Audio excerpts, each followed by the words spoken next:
I know, I didn't even bring mine, I got something in my hand. Okay. That's what it feels like. All right, welcome to the September 21st Board of Selectmen meeting. Everybody join in the Pledge of Allegiance. I pledge allegiance to the flag of the United States of America, and to the republic for which it stands, one nation, under God, indivisible, with liberty and justice for all.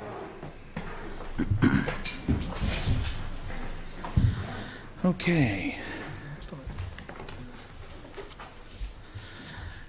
All right, I move to approve the regular session meeting minutes of September 9 and the executive session minutes of August 24, 2015, 8:05 PM, not to be released. Second. Any discussion?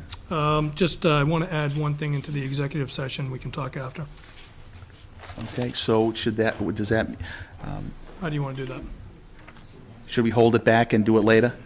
Yeah, we'll talk Alright, and I'm then we'll do it next. Okay, so I'm gonna modify the motion then, Okay. okay? That's the executive session when you want to Yep. modify, right? Okay. I move to approve the regular session meeting minutes of September 9, September, yeah, that's it. Of September 9, yep. Second. Any more discussion? All those in favor? Aye. Okay. Any citizen petitions or statements today? Okay. Hearing none and seeing none, we'll move right on. Okay, is somebody here representing Spirits? I don't think so. Andrew's here. What's that? Andrew, if you want to ask about the library. It's for the library. Oh, okay. I move to allow Spirits of New England to hold a haunted Mendon, October 2nd, 2015, from 7 PM to midnight at the Town Hall, Library, and Old Fire Station. Participants shall sign a waiver and release form approved by Town Council. That really got to be in the motion? Yeah. All right. Second. Discussion. So, can anybody bring me up to speed on this thing? What is Andrew, this? you want to come up and just give us a boom, boom, boom?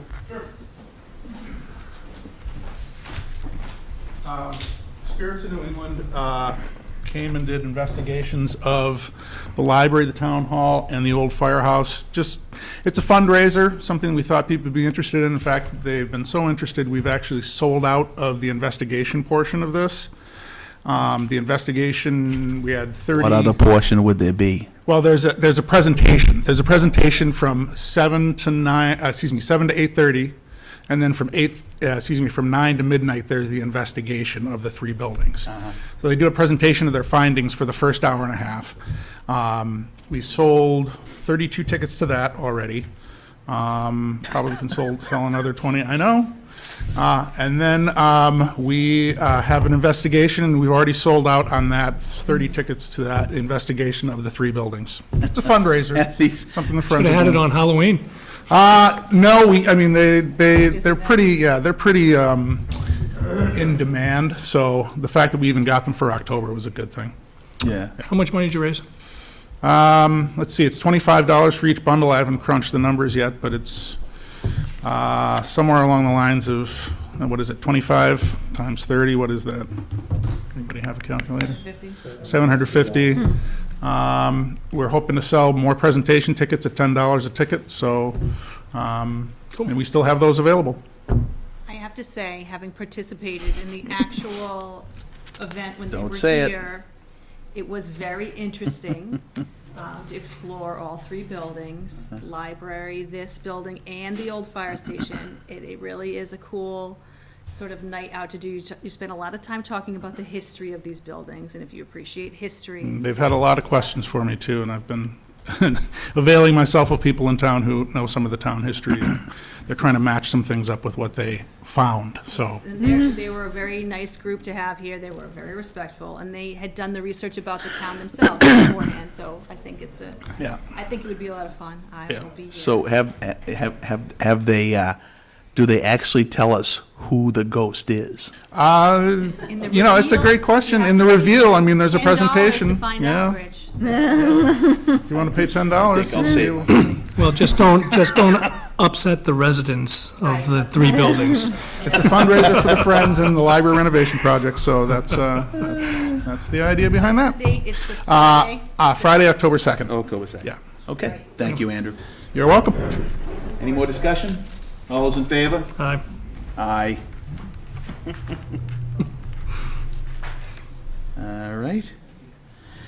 Okay, so now we have correspondence to the board. Lauren Olesk, I cannot pronounce her name, late fee payment letter. So I'm not entirely sure if there's something to be decided here or not. Did you skip something? I'm looking at a meet and greet here.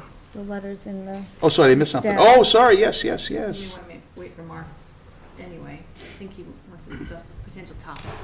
Yeah, I think we should, because that's his initiative. He's almost here. Maybe him now. No, No. I don't think that's him. All right, why don't we skip over until he gets here? So why don't you go back to correspondence? Sorry, Rich. Linda, do you want to just summarize the issue for us, please? And again, I don't think there's anything for us to decide. I'm not sure exactly the objective here. Ms. Town Administrator, can you help me out with that? We've seen this issue before in the past. This is about the $25, I believe this is about the $25 20. mandatory fee. 20. Regardless of the amount of the short of the bill. The $20 demand fee was assessed to a resident. And I don't know how deeply you want me to go into it, but I actually don't know why to Well, be the- honest with you, we're even can I- discussing. Please, yes. the letter, the resident wrote a letter to the selectmen with a concern that there was a very high demand fee on a small amount owed. Yes. And I read the entire piece of correspondence. I did, yep. I assume you did as well. I did, yep. Yeah. The only question that I had was, seemed on a timing thing, due to the holiday and stuff like that. So I guess I was getting a little bit confused on that piece of it, of was it a timing thing? It could have been avoided, that's all. So, there was not a timing issue in this particular case. okay, I was led to believe there was. No, there was a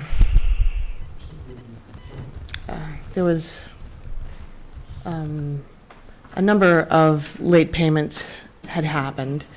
By the end of the fiscal year, or in May, preparing for demands to be sent out in June. I tried to contact every person with balances. People with balances of less than $10, I placed a telephone call to instead of writing them a letter. We did that in this case. And So I guess what it comes down to for me is there any new information that would cause us to reconsider our current policy? not as far as I can. Is there any recommendation on your behalf that we should reconsider a different policy? No. Okay, well, I don't think there's anything to talk about then. yeah, thank you, Linda. Okay. Hey, Mark. How are you? Oh, well. Sorry I'm late. So I guess we'll back up Okay, unless you want to do something different. so go on to 4B, Mark. So we have a Board of Selectmen meet and greet planned for September 26th, which is this coming Saturday at 9 a.m. at the Senior Center. Do we want to have any specific agenda items on that agenda? Just so you know, I am away. Okay. All right. Oh, it's just us again. Yeah, I apologize, but I'm going to be away that day, so. All right. So, Rich, do you think that we should put anything specific? You know, if we have, you know, kind of perfunctory stuff to get out of the way while we're there and they're quick, I think we should, you know, go ahead and do them. But I think nothing major, because the point of the meeting is to Right. talk to residents, address their concerns, answer their questions. Yeah, I think the last one we had there was nothing specific on there, and we had a great discussion, so. Well, we did have a particularly hot issue Right. arising at the time. I guess I'm a little concerned that there might not be as much interest, but I hope there is. I hope people come. Yeah. There were some new people that brought some new issues up there, so Absolutely, yeah. we'll see. I think one of the things that would be worth trying to get the discussion note on is on October 5th, we're going to be discussing the police station. So I think that would be a good opportunity to start soliciting some feedback there of, That is a very good point, because what I've heard a lot of input on, Chris, is I've heard some people express concern about the price tag around the school fields. I've heard people express concern about where it gets prioritized relative to the police station, and if it gets prioritized.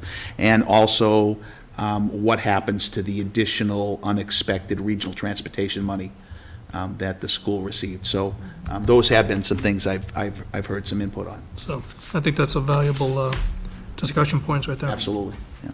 Alan? We have the, I had talked to Amy, and I have something to discuss over there. I have a full-size print of the downtown district preliminary plan for the improvements to the handicap accessible crosswalks. And I plan on being able to discuss that with anybody that's interested in it, take comments. That's a good one, yeah. Yep. So I don't know if the engineer is gonna be available this Saturday. I will see if he can be, to address some of the other comments, but we have the preliminary plan completed. All the survey work is done. They're just waiting for me to give them the go-ahead to do the project request bid form, so that can go out to bid, so we know exactly what kind of money we're looking for, and I will be back to discuss money. And I know that some of us are working on a grant. I know that Jane Lowell is looking into it with me, and I believe your wife. Yep. So, Okay. Very good. just a topic of discussion. Sure. Just please apologize for me that I can't be there. So what do you call what should we call the agenda item? If you would just summarize? Downtown district There we go. discussion. Okay, cool. Improvements. Thank you. I didn't know if you got that or not. Okay. Okay. Moving on. Old business, consider right of first refusal for 31 Misco Road. I move that the town of Mendon waive its right to exercise the first refusal option in accordance with MGL Chapter 61B for parcel 31-1 Misco Road. A second. Discussion. I believe all of the committees that usually are interested in these properties have met and are not interested. Yes, correct. Any further discussion? All in favor? Aye. Aye.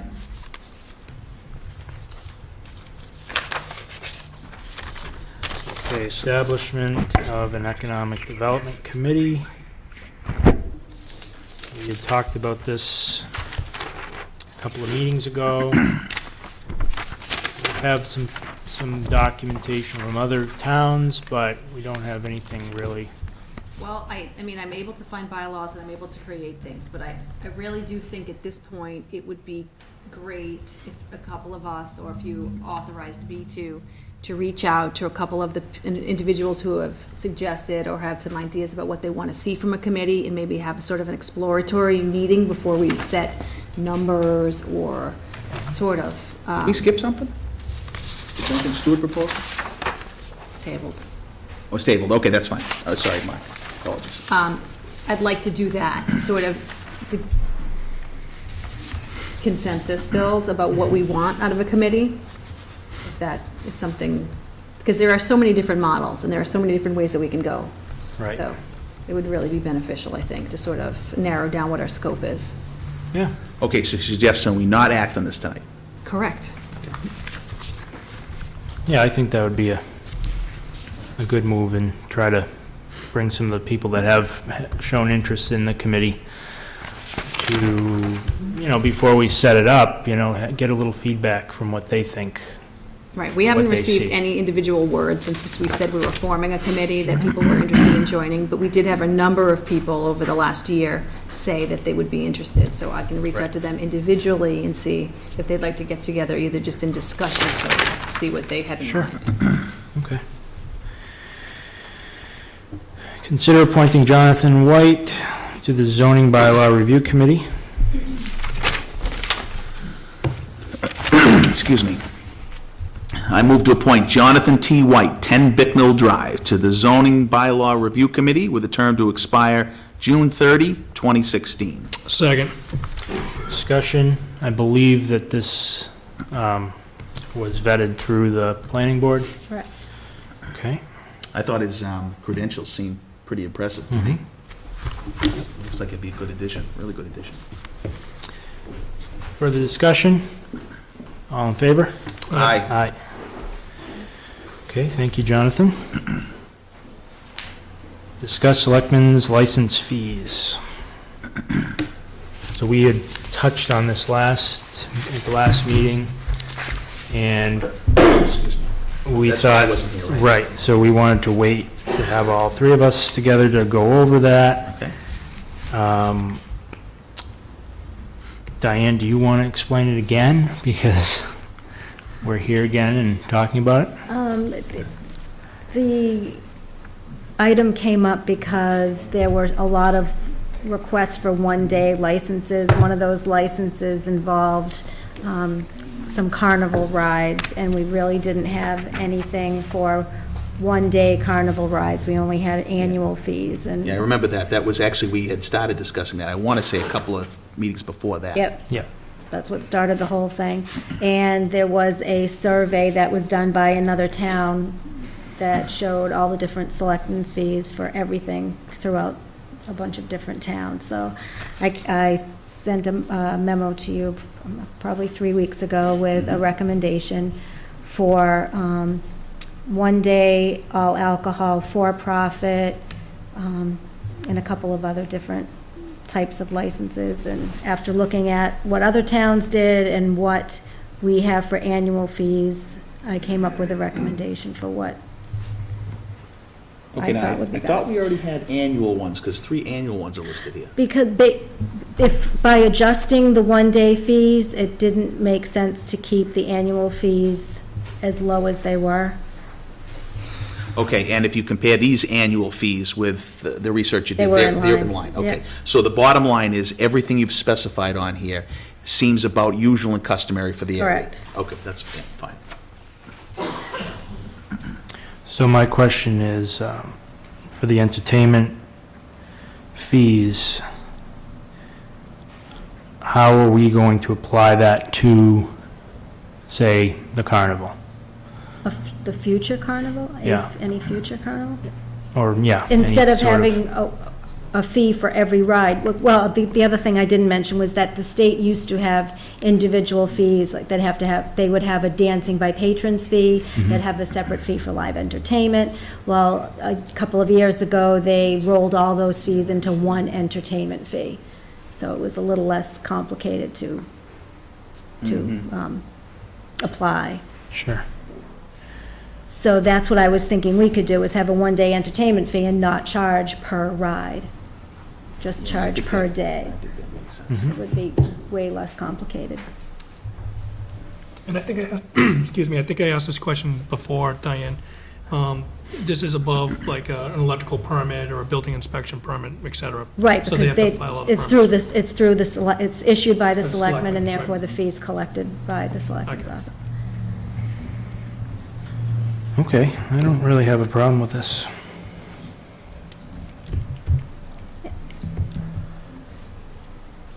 Okay, so I move, I think you missed something here. I move that the right. town adopt the following license fees. 1 day all alcohol for profit, 1 day wine malt beverages only for profit, and 1 day entertainment for profit at $25. Annual Monday through Saturday entertainment, $45. Annual Sunday entertainment before 1 PM, $75. And annual Sunday entertainment after 1 PM, $50. Second. Discussion? Yeah, just one more thing for me. So I presume that these, sometimes fees just seem like a way to just make money, but I presume the idea, the concept here is that this such activity will potentially cause, maybe there's a police call, maybe there's a this or that. Yeah, and I know That's- Diane spends a lot of time on these And licenses, so- administration. Administration, right. it's really the administration piece, is the piece that I'm looking at. Got it, so. yeah. Right. Well, there'd be no administration if we weren't charging the fee. Well, you need they still have to apply for the license. The routing slip process has to Gotcha, get done. There's a gotcha. lot of follow-up that Yep. goes along with each one. I'm good. All right. Further discussion? All in favor? Aye. Thank you, Diane, for your hard Yes. work on that.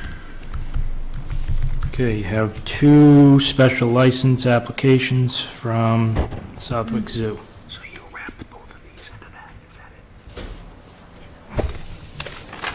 it? Okay, I move to approve as requested special licenses to Justine Brewer at the Event Tent at Southwick Zoo, 5 Southwick Street for September 26 and October 8, 2015, pending return of positive routing slips.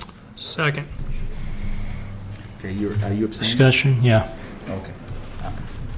Yeah, I don't have any, I mean, this is just more as per usual, and again, they're gonna be getting applying for the continuous form of this, right? Okay. Yep. Yeah. Okay, further discussion? All in favor? Aye. Abstained? Discuss town accountant's position. Okay, I'm going to bring up Linda and Eric.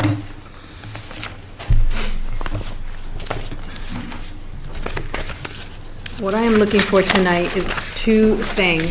The first is the authorization to place an ad for a part-time town accountant's position at 18 hours a week that pays somewhere in the range between $26 and $35 per hour.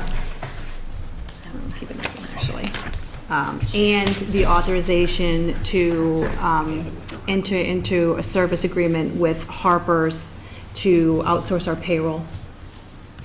As you know, for a number of months now, we have been researching different options. You have seen variation of this sheet, hasn't changed from the last time that you've seen it. There's significant cost savings to be had by outsourcing our payroll, and certainly a number of hours to be saved in efficiency in the departments. We feel strongly that we can reduce the numbers of hours in the accountant's position, outsource payroll, and still provide the same level of service that we had before, while also saving the town some significant money, and we certainly can utilize that elsewhere in our budget. These 2 have been handling most parts of it, which Eric can speak to the specifics of what he has uncovered in efficiencies and the upgrades that they've already been doing to sort of help streamline what's happening in the accountant's office. And Linda can speak more to payroll and what we think we can do there. We've already implemented a lot of changes to the forms that we're using and vouchers, et cetera. So I'm sure you want to hear from the 2 that are in the field actually living with these plans. And so they are here to answer some of your questions. So, let me start. Yep. Okay. First of all, that Claudia's shoes were big shoes to fill, so we had to come up with a plan. As you know, like she worked like 35 hours per week, and right now we are averaging 17 hours per week, myself and Amy, and the reason that we've been able to use less hours is because we're basically shifting a lot of the payroll responsibilities to the treasurer's office. So that was one thing that we did. Okay, can I stop you there? Yeah. So I could have sworn I had a specific conversation about not moving anything to the treasurer's office until and unless we knew about it in advance. We are going to be processing invoices to increase the number of invoices that are getting processed in the treasurer collector's office. But I was clear, I said I didn't want anything moved to the treasurer's office until we had a chance to discuss that and agree it. Okay, So are we saying that stuff has already moved from the accountant to the treasurer's office? well, Linda is deciding how. That's a yes or no question. The work isn't actually being done. Linda has been doing the managing of the payroll while we are facilitating the change until we shift to Harper's. But the plan would be that it frees up 4 hours. When we outsource payroll, there will be 4 hours free in her office for processing invoices, which is something that they already do. They were doing already. They process invoices in the treasurer's office. Right, I understand. Right. Okay. So, yeah, to answer your question directly, actually, Claudia was inputting the payroll into the KVS system, and now Linda's doing that. So that's what's happening. So that's one of the And areas. would that continue? No, because we're going to outsource payroll. But somebody has to enter it. The departments are now using their own individual timesheets. They will come in collectively, and that has to get blessed by the accountant who approves it, and then it would get sent to Harper's. It'll be already calculated, and the data will get processed. Okay, so I want to be crystal clear and on record, on television here even, to be crystal clear to say that I want to know exactly if anything gets added to the treasurer's office as a result of all our changes. I want to know exactly what that is, and I do not want to be surprised. Okay? Okay. The other thing that's been saving some time is there's new standardized voucher forms and payroll forms, and it just makes it a lot easier to do the data entry because it's all in a uniform format. So that's kind of what we're doing as far as that goes. So, and that's basically it. So we're working hard, trying to get the stuff done that needs to get done.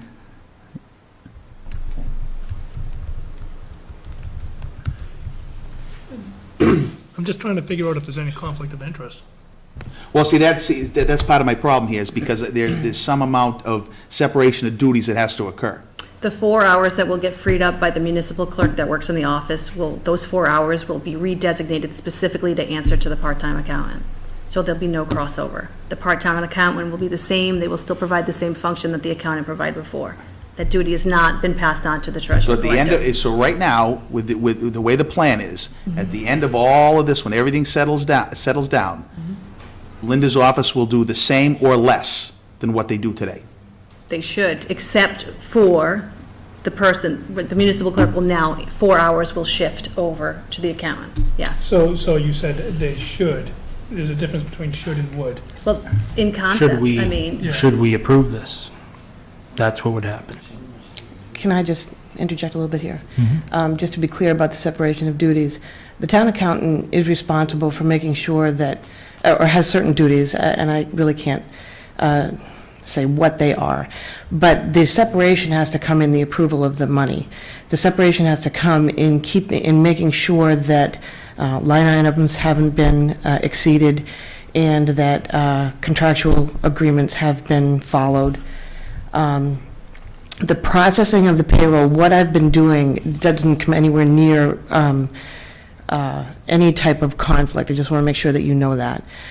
My job, Well, it wouldn't if at the end of the day, your duties are no more, or if anything, less than they are now. And look, let me be completely blunt with you, right? So if nothing changes, then I don't feel an obligation to go and do research that would take me time, which is fine. I would do it if I had to, right? But if no duties are changing, then we don't have to worry about it. There's nothing to go research. So while you may be correct in what you're saying, we don't have to worry about it, because if nothing changes, then it's no reason to worry about it. right, no. And there will be some logistical changes. I'll be involved in a different part of payroll than I was before, if we outsource payroll. Because everything that I was doing before, I won't be doing anymore. It'll be outsourced. I'll have a different function in that. I'll have a different role to play in that. But it won't come anywhere near a conflict of interest. It's not uncommon at all for treasurer's offices to be handling payroll right up to the point where it gets passed back to the accountant, and the accountant then does their job, and it goes on to warrant and everything else. So I just want to, I want to calm any fears there. We're nowhere near a conflict of interest, and I, of course, would be careful of that. I don't, Yeah, no, I don't think conflict of interest is the right word. I think it's separation of duties. Or checks and balances Right, type of thing. correct. Right. So basically, the accountant is responsible for preparing a warrant. The treasurer can't disperse any money unless it's signed by the accountant and the Board of Selectmen. That's where the check and balance is. Yeah, no, I get that, but the reality is that warrant is, and we can't go over that line by Right, line. right. We don't have the expertise, so we Oh, take a quick look absolutely. at it. But that's, Right, in right. reality, we're no check for that. Right. But the accountant is, so the accountant has to make That's sure right. that. Right. That's right. So again, none of this discussion matters at all if nothing changes. If no additional duties go to the treasurer's Now, office. if you decide that you don't want to consider outsourcing payroll, we'd have to go a different route. And I think in that instance, we might consider hiring a more specialized payroll-specific clerk because it is so time-intensive about calculating and inputting, and it's really a specific job in itself. Okay, good. And what's the variance between outsourcing it and hiring somebody with that expertise? Let's say it's on the low, it's about $9,000. Harper's the cost is about $7,300 a year. What is she talking about? Oh, just So right. I would anticipate, it'd be a And what do clerk they at do? $1,856. So what's Harper's exact responsibilities of $7,300 a year again? Actually, that's a great idea to talk about the liability that they will also protect us from. Eric doesn't speak to that piece. That's an important component. So. Yeah, right now, as you know, like with payroll, the town's responsible for doing the 941 quarterly reports, all the state reporting, the W-2s, doing the payroll tax deposits and stuff.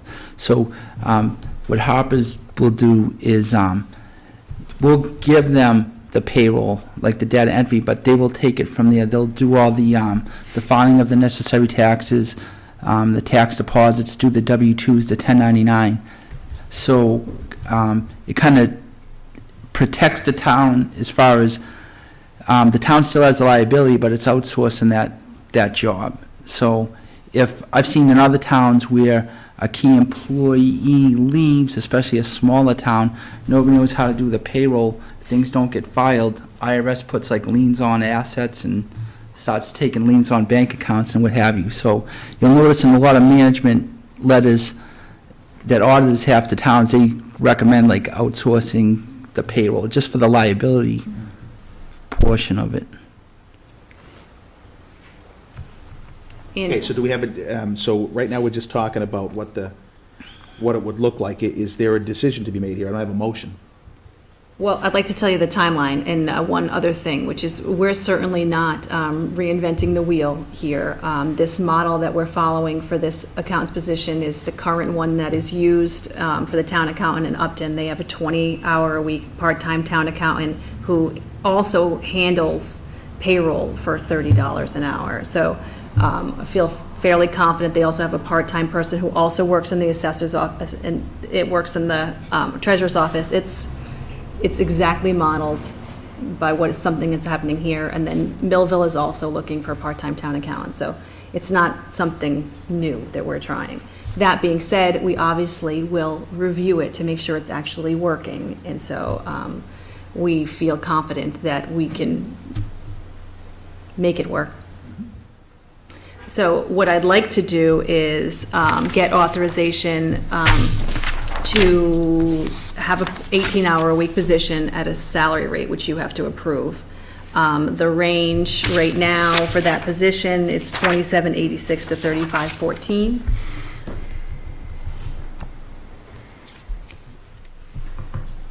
I'd like to place the ad first week of October. I would be looking for candidates in October with potentially a start date of December 1st. Obviously, the board would meet the candidates in November and have the final selection. What would be your recommendation for a salary?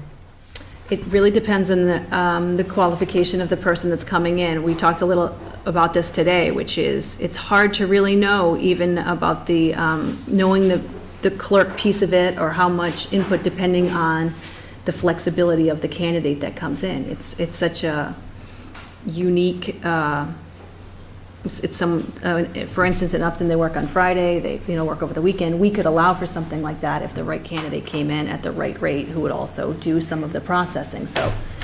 So the way I read this here is that it's an 18-hour a week, and the range is from $27.86 to $35.14. So what that tells me is that that job can be done at 18 hours a week for $27.86. I mean, I know that there's different qualifications, people have different levels of expertise. So if we know that it can be functioned in that range, I'm asking you for a recommendation on where we should be. That is the current approved range for the position in the personnel policy, in the compensation Are chart. you asking us to give you the authorization to work within that range, or are you asking us to come up with a figure? I think that let's work within the range. I'm going to advertise in that range, and then we will set a rate. You will select a final rate and select a candidate in November. You will ultimately decide. But to say unless you are adamant that you only want to pay $30 and that's it, if you have a number, then that's fine too. We can advertise at that amount. I presume the advertisement would say that range dependent upon, commensurate with experience and qualifications. Of course. Look, full well, I'm certainly completely in favor of doing it this way. I think we should have done this probably a long time ago, quite frankly. Can I assume that we would get Harper's on board and functioning properly first before we flip over and add? Because I would hate to see us change two variables at once. So the timeline for both, what I'd like to do is have Eric's firm through the end of the year, through December, have the accountant on board in December at some point, that's a realistic start date. Also have Harper's on board in December at some point, and we can have him help us transition both of them on at the same time, so that for January 1, we are functional. Okay, it sounds like a lot to deal with at once, but It would be easier to not train an accountant in the way that with the system that we have right now, and then have them change over to Harper's. Good If point. one thing had to come first, let it be the accountant, though I hate to say that because, well, then you have to retrain them. Isn't that opposite of what you just said? right, I'm just sorry that if we had to do that, I think we had them sort of coming together and, So I'm confused. What are you saying? You're saying you like the idea of doing them both at the same time, or you'd like to do them sequenced? I like them together, Okay. both at the same time. Why Harper's as, for a payroll service? Is that just a normal payroll service? Harper's- There's a bunch of them, that's why I was Yep, asking. Harper's was by far the lowest of the ones that I tapped into. Municipal employment is slightly different, like most things, but Harper's came in at around 7,000. The next closest was 9,000. That was only after the person, that was ADP, another, big company. Yeah, And the other one was Paychecks, and they were up around 14,000 per year. okay. Harper's has has an extensive municipal base. They're well-known, very familiar with the whole municipal, the warrant process, and the fact that you can't just, take numbers and go with them. We've got to create a warrant first, so Okay. they're aware of that. And then, in respect to Harper's and their extensive experience, is there any startup costs with them, software or anything like that? I think it was minimal of $350 or so dollars, just initial fee. How I would does have that to double payroll check get mine. into Harper's system every week, month, whatever? How does it get in there? The numbers themselves, they. Does somebody have to log into Harper's Someone- system and yeah. type away? Yep. And ultimately, they have the ability to be able to allow people to do that themselves. That's too. Doesn't that same that's- information have to be in too KVS advanced. as well? No, that's another one of the benefits. They have a file that then works with KV that can be Oh, cool, so they'll uploaded. export it back, so we don't have to Yes. dual entry? Yes. Good, that's what they, good, Yes. thank you. Jean had a question or comment? I have a comment. I am going to respectfully have people in equally responsible positions that have worked for this town for many years that are not making the top of that range that you're gonna advertise for. Okay, yep. Well, the only thing I would say to that, I totally get what you're saying, 100%, 100%. But also remember that we are in the middle of transitioning to, with the salary study, with potentially some other adjustments, what have you. So it might be unfair to compare what we advertise this with what the current situation is, because it's likely to change. But I totally get what you're saying, totally get what you're saying. And I also agree, and that's why I asked the question about the salary range. And in respect to the salary range, if that's what the position yields, Yep. I have to look, because I don't know what an accountant gets paid in a municipal. Well, you have In a a municipal, town accountant well, I understand that, but in for the, 28 years who is not making $35 an hour. let me finish, please. That's why I look to my town administrator, and I asked the question about the salary range. And you can see that it is, you look at Upton, the range is 30.56 to 39.73. So it is within a reasonable range here, 27.86 to 35.14, which our high end is lower than a town next door. So. Yeah, the thing, I understand the question you were trying to ask, Chris. At the same time, if we stay too low, if we were to force it, just say, it's just that much money, it's just the 2786. Now, maybe we get somebody that's solid and sticks around or whatever, right? But if you get somebody that you think would stick around, work hard, sometimes switching costs are worse.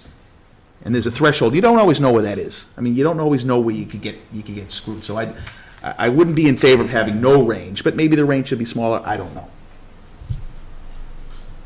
But I think we should maybe consider that before we post it. Let's take a look at the salary compensation study that came back, what the likely end result of negotiations might be, and set it in context and sensitivity to that. Okay, make sense? Yeah.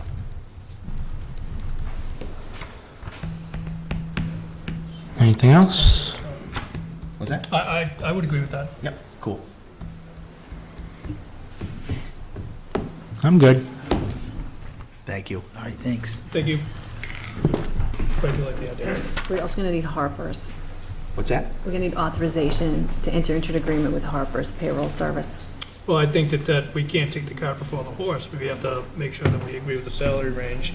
And then, I would say that I would like to approve this plan minus the salary range until we look over that. So how come we don't have a motion on this? If we knew, if it's on the menu. On the menu. You can tell I'm hungry, huh? Why don't we have a motion for this?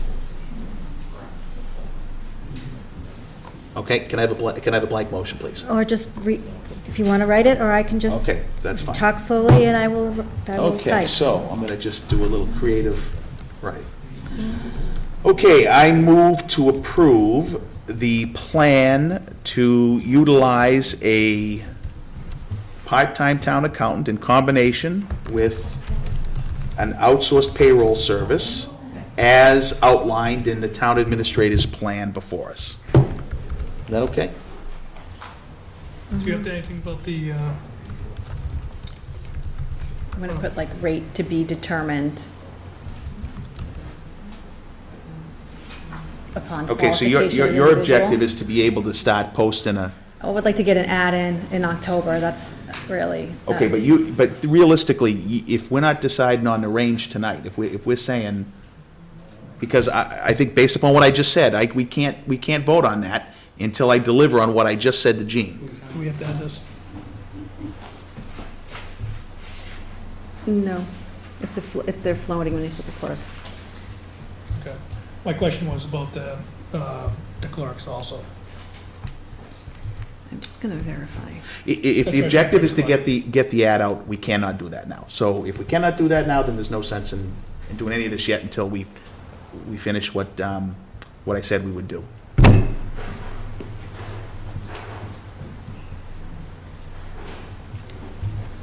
I'd like to withdraw my motion. I might be able to,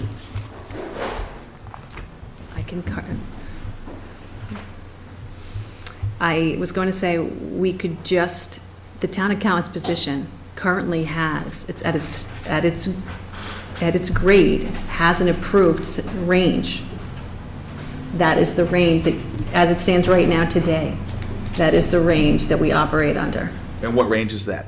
I believe, and I'm going to double check, it's 2786 to 3514. That is current. I'm going to verify it. If it's lower, I will know momentarily.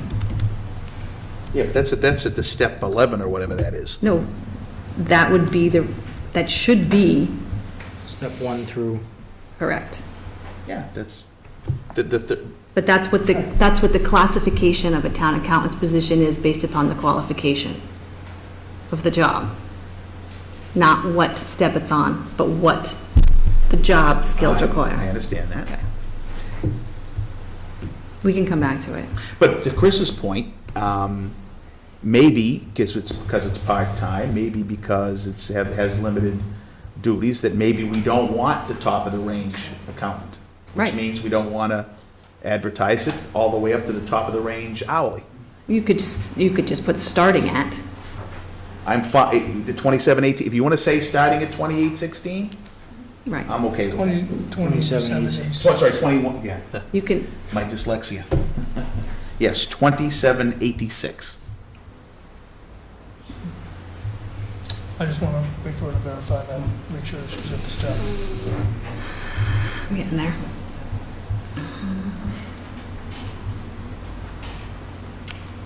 Should be. Is it 3036? 2786 to 3514. Yeah, no, we get that, so are we happy to have, I would start at the 2786, I think it would start there since that's the baseline. okay, so let's be really specific then. Let's, instead of worrying about voting the whole plan or whatever, we know we need the accountant, right? We know we need it for at least the 18 hours, so why don't I just make a motion to advertise the position of part-time accountant at a starting rate of $27.86, 18 hours a week. I go, all right, And then include Harper's. say again? Right, and then you can do them separately. You want to do Harper's separately? Yeah, let's, And then the only other question that I have, well, we're only doing the account position first, so. are you in a second? Second. All right, I guess. discussion? But I do have one more question. All right, so we're not giving a range, we're just saying, starting, To advertise a position of part-time accountant, starting at $27.86 per hour for 18 hours per week. correct, All right. right? Good with that? All in favor? Aye. Aye. Okay. So I do have one more question on this then. Is there any language that we have to change in the treasurer collector's office because there's going to be a change in duties? Can you say it again? There's going to be a change in duties. I heard Linda say that there's going to be a change in duties or potential change in duties from what she currently does now to what she does in the future. Is there any language that we have to change? I'm just asking the question. The clerk in the treasurer collector's office is hired as a floating municipal clerk, can be assigned to other departments. This is actually going to be further reviewed once we get into the compensation study, so we'll have this resolved, this piece of it, before it's actually executed for the accountants on board. But yes is the answer for the 4 hours. Okay, Yeah. all right. All right, now, so are you ready to engage in a contract with Harper's? Yes. Okay. And I'm going to bring a contract before the board. I just want to execute it. All right, so I make a motion to,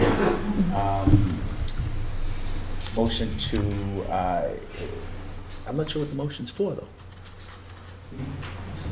Okay, make a so motion to I'll- enter into a contract for with Harper's for outsourced payroll services. Perfect. Second. Discussion. All in favor? Aye. Aye. Okay. Thank you, Kim and Linda and Eric, for your hard work on that. I know you've spent a lot of time working to make sure we get this right.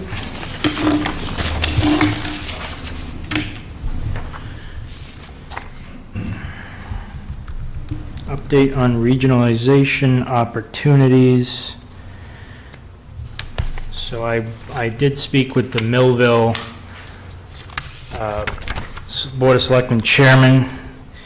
I asked him how their meeting went regarding library regionalization as well as the building inspector potential. And from what I understand is the library trustees in Millville spoke with the library trustees in Mendon, and after that conversation, Millville doesn't want to do it. In terms of the building inspector, I have not heard back. I believe the building inspector in Millville was supposed to have a conversation with the building inspector in Mendon. So that's where that is at right now. So I have a question. So what transpired in that meeting that made them decide that they don't want to do it? I'm not sure. Would you like to come up, Amy? I don't know if you know, What I can tell you is, or Trustees didn't Andrew. speak with me. I spoke with the representative of the trustees. Okay, She asked me very basic questions, what our budget was, in terms of, she asked about, the size of the library, what their library's like in terms of collection. Based on the figures that I gave her, she just felt it wasn't feasible. And that was her recommendation to them. But that's all I can tell you, because it was a pretty brief conversation. Face to face? Was it No, face? it was on the phone. It was on the phone. She also mentioned that they had at one time tried to look into regionalization in Blackstone and had some of the same issues with Blackstone. And I think a big part of the issue for them was that our budget is higher, much higher than theirs. And they felt that they wouldn't be able to contribute appropriately. Yeah, you know what, I'm not satisfied to let it die there, not at all. So I'd like to see if there's a way we can insert ourselves in that process. Mark, I don't know if there's a way to have a joint physical face-to-face meeting with their Board of Selectmen and the library trustees. I want to hear for myself exactly what the rationale is. I agree. I was actually a little disappointed to just see it disappear like that with no real communication between our boards. Okay, I will follow up with the Millville Selectmen on And that. we might as well have the building discussion at the same time. Correct. Okay. Anything else on that? Mark, Yes. what were you referring to, what building discussion? The building inspector, we also had the other. Yes. Yeah. But we'll be involved in this meeting with Of course. And it will probably be a public meeting at that point. New business review, let's get to discuss agricultural use of 131 North Avenue.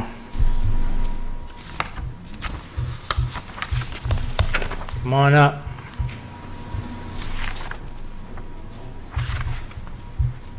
Hi. How are you? Good. Hi.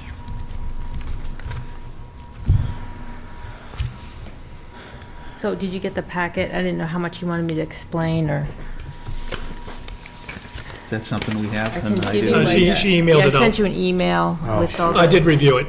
Yeah, do you want me to just do like a quick overview? Yeah, I might have. I might have apparently seen it. failed to have Okay, reviewed it. Yeah. so 131 North Avenue was originally donated to Mendon when Mendon was going to try to do the regional library with Upton, and the library was going to go on that land, and the Gannett's donated it, but that didn't happen.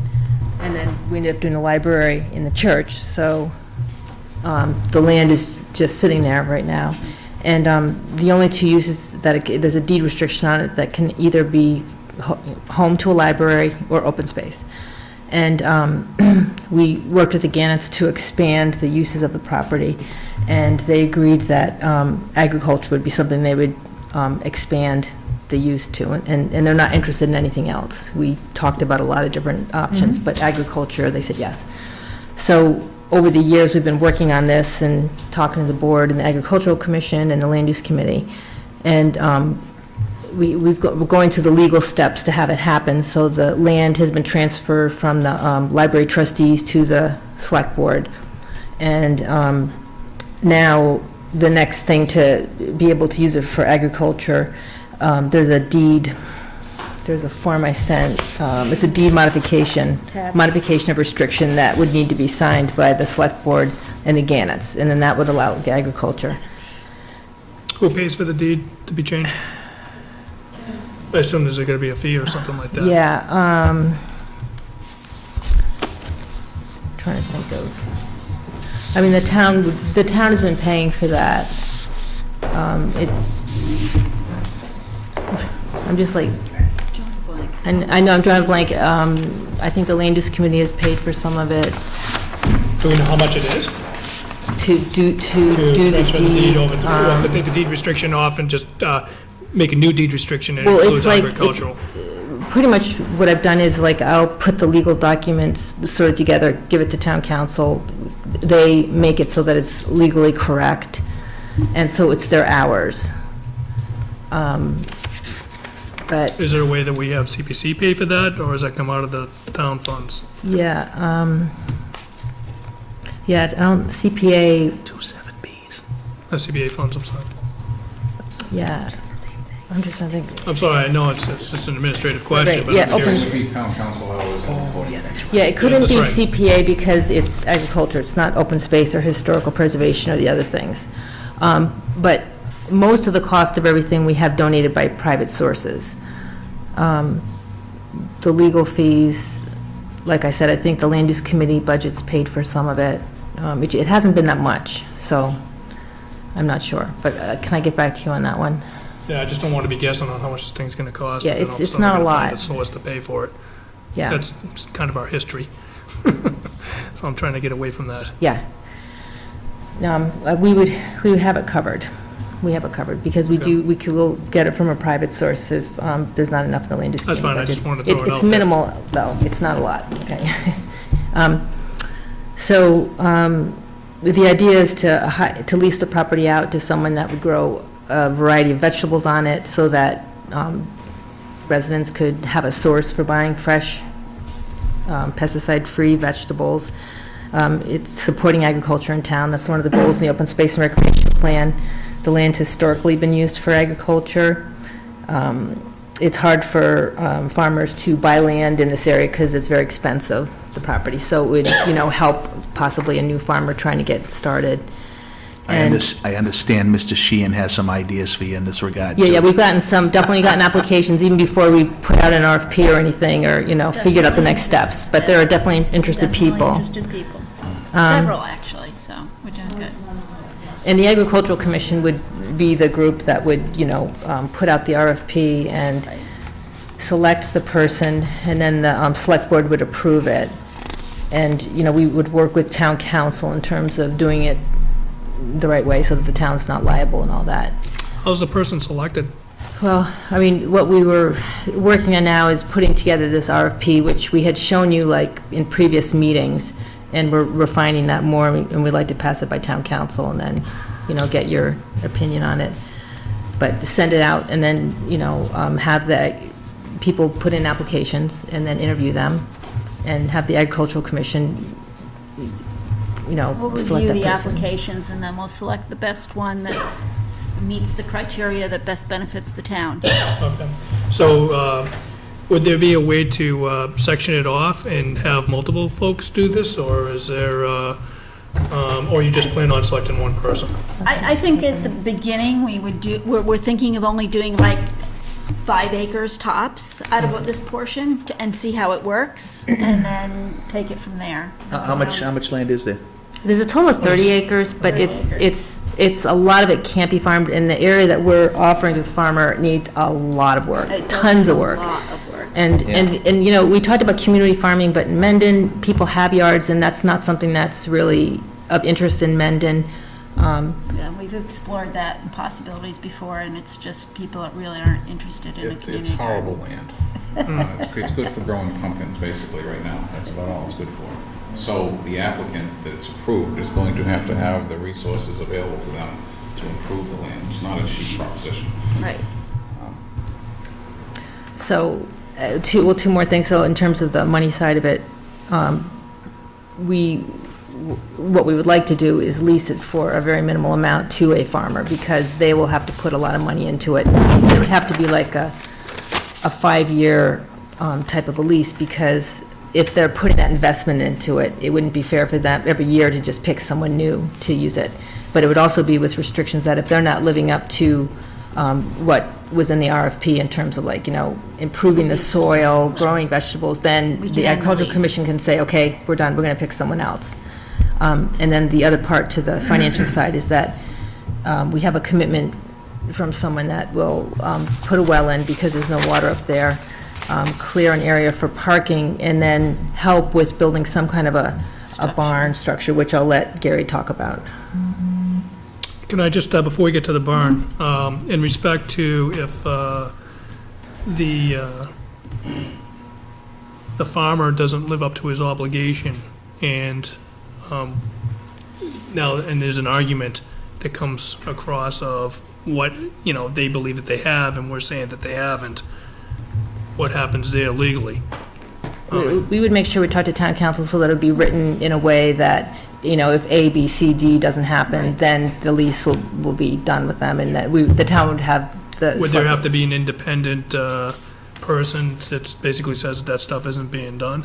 I don't think so. I really don't think so. I'm just trying to plan for the fire. Yeah, the There's a RF, baseline soil test already done. right. So every year, another baseline would. But it will be soil more test. than just a baseline. So the state of Massachusetts, whenever a town leases land to a farmer, we have to do regular soil testing. So that's one of the criteria, but we're going to put additional criteria. So it's not just soil testing, it's that they're actually moving forward with making their vegetable garden. Because we anticipate this to be a long-term project, probably taking, you know, at least a couple years to really get this up and running. So it's not like we would give someone the boot right away. So the first thing would be the soil testing. The second thing would be to see, you know, how's the garden progressing. So it would be steps. Yeah, I But think, somebody's got to do that. All The the, Agricultural Commission. right. That's it. And That's when what- these people put in their applications, they're actually showing us their business plan and what and what they're proposing. And if they don't live up to their proposals, then that clause at the end will be able to say to them, well, you know, you're not doing this that you said you were going to do. So it's a legal document. yeah, I love the idea, I love the concept, so, you know, I don't want to be misinterpreted. Only thing I'm trying to do is present, prepare for a future argument, you know, and what are our risks, you know, I and. would hope that the agreement between the town or the Agricultural Commission and the applicant would make it very clear that it's an arbitrary decision by the Agricultural Commission. But at the same time, the Agricultural Commission would be working with this person, you know, like if they're having a problem, they would brainstorm with the Agricultural Commission. So it would be a good collaborative process. But if a person, let's say, isn't improving the soil, they're not growing anything except for one crop, when we really want a diversity of crops, that type of thing, you know, if they didn't meet the criteria or they just weren't doing anything, then. Okay. It would be a detriment to having someone there that wasn't doing their job. Oh, absolutely, no, I agree. It's just a matter of, hey, a farmer saying, I am living up to my obligation, and you guys saying that you're not, next thing you know, we're in a court battle. Yeah. That's the only thing I'm trying to avoid. Well, we don't have a bylaw that says we must have an agricultural commission, right? That's a fairly new I think thing you we've did. done, right? Well, I think something was passed at town meeting. It was voted on. No, we just voted that For there the right would to, be fa- one. right, the right to, the farm Right to farm bylaw was bylaw. passed. But how about And then we Agricultural created Commission? the commission. But and I believe at the time, it was felt that when they created the commission, we would have, the town actually has to dissolve the commission. It can't just go away. So it's, Was it voted at town meeting? I don't remember, actually, I don't. Yeah, but see, my point is simply this. I mean, is that what happens if? Well, what the- we would do is we would take that proposal that the farmer gives us, and once a year, we would say, okay, we would sit down, we invite them we could walk the property with them and say, this is what you said you were doing. You can tell me, how is it going, and let's look at this and see how we're progressing. So, Ellen, I get all of So it'll be that. a one-on-one kind of No, I thing. get that. My concern is like, right now, we're battling with the capital planning committee. Now, that we have to have by bylaw. We don't have enough interest to, it's been a bear trying to make sure we had enough people for it, right? I'm right, Willem? We've been struggling for a while with the capital planning committee. So what if in the future that occurs with the agricultural commission, and then who's gonna monitor that, right? Well, I think that's true of like any committee that you could say about any project. I mean, people that are going to be. No, well, yes and no, because if you have somebody that's paid to do something, then Well- you have oversight because you put money aside. I would This think, depends on I would think the volunteers. fallback would go to the land use committee, to be honest, because they're, so we can certainly put that in the right to proposal. Please, yes. The town's not paying, though. The town. No, I understand Oh, that. okay. I'm saying if we Right. were, then you could count on a position that always monitors this, right?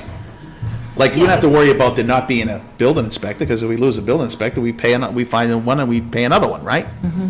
But if that were a volunteer thing, and it's harder to find people for it, that kind of thing, so. Mm-hmm. Anyway, but that would solve my issue, if there was a Okay, yeah, backup. We can do a backup Yeah. with the land use committee. Alan has a question.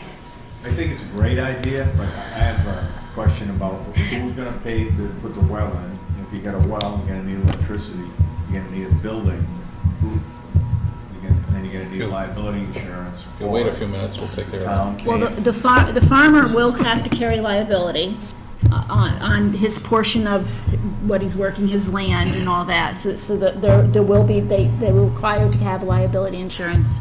Workman's comp also? About a well, I mean, you gotta what if something, And then we, I can just speak of personal experience, I have a well, and it got hit by lightning, I had to put a new pump in. So. All right, I think we're going to get to that part of the property in a minute. Mrs. Schofield? I have a question. In terms of amending and improving soil conditions, is that an outline plan that you will all agree to? Because, I mean, I'm sure you don't want somebody coming in and just dumping loam or, mixing something up. I mean, will that be overseen by the commission? in the right to proposal, we're asking that they use as natural and organic methods of gardening as possible. And definitely, when we do our soil testing, that will tell us whether these people are doing the proper thing or not.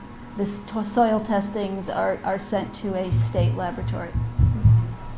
How much are the soil testings about, do you know? They like less than $30. Yeah, the land use committee paid for that. So once the farmer is on board, would they be paying for the tests? We could ask Can be them, worked we in. could ask them to. We haven't done that with our hay fields. We've done that through the town. They might be able to town, pay but- for them, but you wouldn't want them to control them. No, right. So this way, we've had a member of the Agricultural Commission actually do the soil samples and ship them off and then get reimbursed. Okay. So it's been about $27. And we only do it at the end of the lease with the hay fields. With this, I would imagine we would probably do it yearly for a couple of years. Sure. Anything else? You had some details, Gary, on We'll talk about the the building? Sure. Barn Well- and the well. As some of you know, I think we talked about this before, the Cox Barn was the original site for the Shirley Jean Smith Agricultural and Art Center. And since that burned down, Ann had the wonderful idea of relocating that to North Avenue and kind of combining both of the efforts, which made perfect sense to me. So, to that end, I've been working with our benefactor in town, and he has agreed to put in a well up there to start with. And I'm sorry, who agreed to put it in there? Mr. Gannett and Mrs. Gannett. We're still not sure how much this whole project is gonna cost. I'm actually meeting with an architect tomorrow to get a plan for reconstructing the barn, and from that, we can determine cost. But, you know, it's significant. We're talking about $500,000 at least project here. The excavation work up there, because of the soils, are very expensive. Probably as much as the building itself would be. So, we've had a very dry year, and it's the only year in the last 3 years that we've been working on this that it's suitable up there for a well truck to actually get in there without having to take out dirt and lay down stone so they can access it without going up to their axles in mud. I went to the Board of Health. I don't know if any of you got my letter that I emailed you today, but I went to the Board of Health last week, or Wednesday, and asked them to waive the perk and well fees, which amounts to something like $850, I believe. And in their wisdom, they decided to take it under advisement. This is going to cause another month delay, and if it rains in the meantime, then we're back to square one, and nothing gets done up there. I would ask you if it's possible for you to intercede in that and waive those fees so we can schedule a perk test and a well test, or a well drilling, and get it done before the rains come, because they're going to come, I hope. Well, we can't necessarily tell the Board of Health what to do, but we, you know, I wouldn't Well, mind when they said they were going to take it under advisement, who did they do that with? Themselves? at their next meeting, I would assume. I would presume, I mean, we're never consulted on decisions of the Board of Health, other than the only time that did That means we happen. have to wait till next week for them to decide if they're going to do it or not, because frankly, if they don't do it, then the project's dead. If they do it, that means we have to wait another week or two for scheduling this whole thing, and again, by then, it could be too late. So, I'm really disappointed in the Board of Health for not acting on this. So you sent a letter or an email to, I emailed you all today. well, to the Board of Health. Is that today? No, Was that- I emailed you guys today as to, pretty much reiterating what I just said. Okay, I This just week want I to actually met with the Board of Health. I want to be crystal clear on what the ask is here. So, you said that it was about the fees were about $850 or whatever, right? Is that what you said? Yes, and we don't even know if we're gonna be able to build the building there, so for the moment, all that is for what we just talked about, the well for the Agricultural Commission, and just, you know, again, it's tough land, and getting a perk up there is gonna be a crapshoot at best. Okay, so, but the only thing you asked them to do, though, was to waive the fee, right? You could still That's it. get the perk done without the fee waive. No, You can't? no. Why? Because you have to pay that up front before you do it. No, I understand that, but, And this is just a town fee.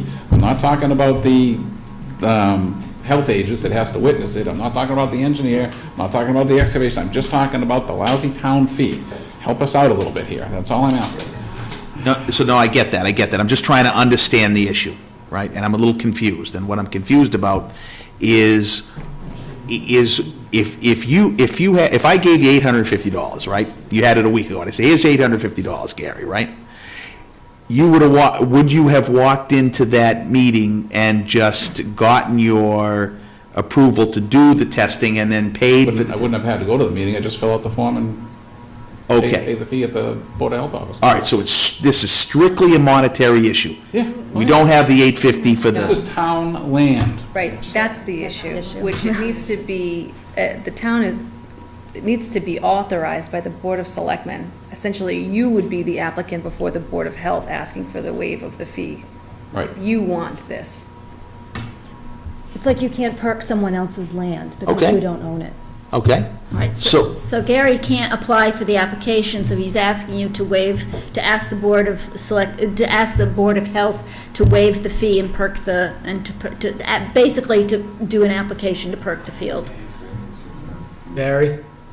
You did the renovations downstairs, did you pay a building department fee for renovations? believe we do, right? No, it's town. Town So we don't. property. this is- Oh, no, that's, Permit fee So- on work that's done on. oh, I agree with you. So I- this is town property, so we need to find a way to perk the field as soon as possible. So the Okay, Board, see, so it what's appears as confusing though, me- so then it appears as though the Board of Health needs you to okay that. Okay, so look, the thing that, I don't disagree with what, anything you're saying. I'm just a little confused. Let's break it down to It components. sounds like there's more than one issue here. It is. So let's just break it down into components. The first step is to get the land for the farmer.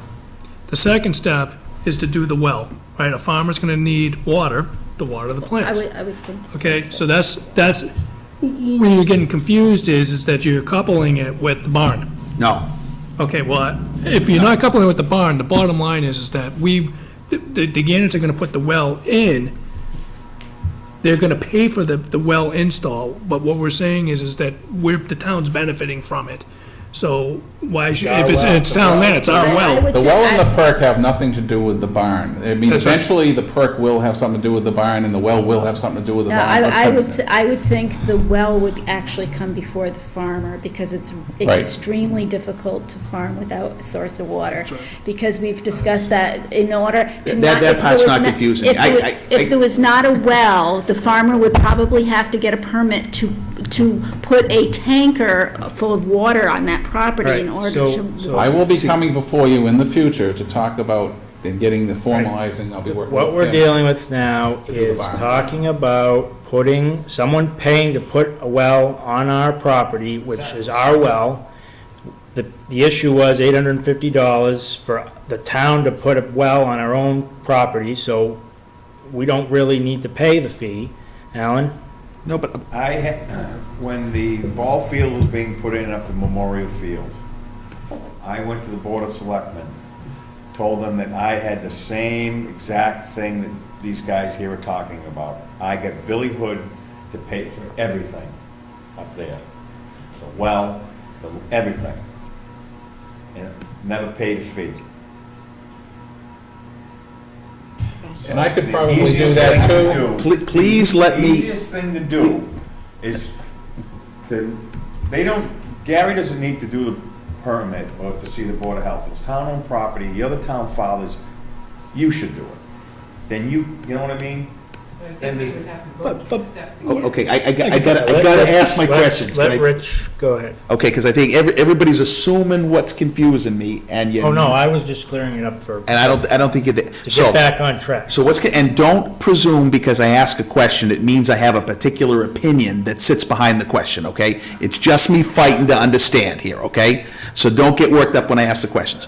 So, the reason this is throwing me off a little bit is because I'm having trouble believing, Gary, that you would let a project that you care this much about flounder and die for $850. So I'm sitting here saying to myself, there's gotta be some other thing that's the problem here. A matter of principle. Okay, good, so Simple. that's what I wanted to Real hear, simple. good, so you got a principle, great, so let's put that aside for a minute. I also heard a second thing. The second thing I heard was, you should probably never have gone to the Board of Health meeting in the first place. It should have been us, it Didn't want sounds to. like. I didn't want to. I was asked to. By whom? Board of Health. Okay, but it sounds like in order for this to go, we have to request it. Right? So I heard two issues, and that's why I was getting confused. So now I get it, I'm good. So what's the purpose of the perk? For the eventual possibility of an eventual building there, the barn. The rebuilding of the pocket barn specifically. This is the problem that I have. This is the part that I'm getting tripped up on, Gary. The well, the Gannets are gonna put in, and the bottom line is that if there's a fee for the well, then the town should pay for it. But the town should not pay for the barn. Town isn't paying. No, for the perk for the barn. Well, the town isn't paying for the perk. All you're doing is waiving a couple $100 fee for the. $850. No, that's combined with the well. The well is. How much is the well fee? The well is about half of that, Okay. roughly. I'm not exactly sure, but it's somewhere around half of that. I think it's like. So let's assume it's $400. $400. So. So I'm 1,000% on board with the well, Gary. What I'm not on board with is the barn piece. Our original proposal up there was to have a much smaller building just for the a vegetable stand, farmer storing a tractor, something like that. the Cox barn burning down kind of changed everything, so this is gonna be bigger. So we just want to do the perk test. Now, if you decide not to let us do the whole big barn thing, you will have the right to do that at a future meeting when we actually make that proposal to you. Until we get, everything starts with the perk. You can't even put the well in until you know where it perks, because the perk areas are so limited up there. Yeah. I mean, it's a real crapshoot. We don't know where it's gonna allow us to do it. So until that is done, we don't know where to put the well. So it has to be done, Chris. Okay. Alan had a question. Are you putting a septic system in there too? Well, eventually, hence the perk test. I mean, you don't need a perk test for a well. No, That's but what I you was need to getting know where to put the well, which has to be a certain distance from the septic system that may go in there someday. So you need a septic design.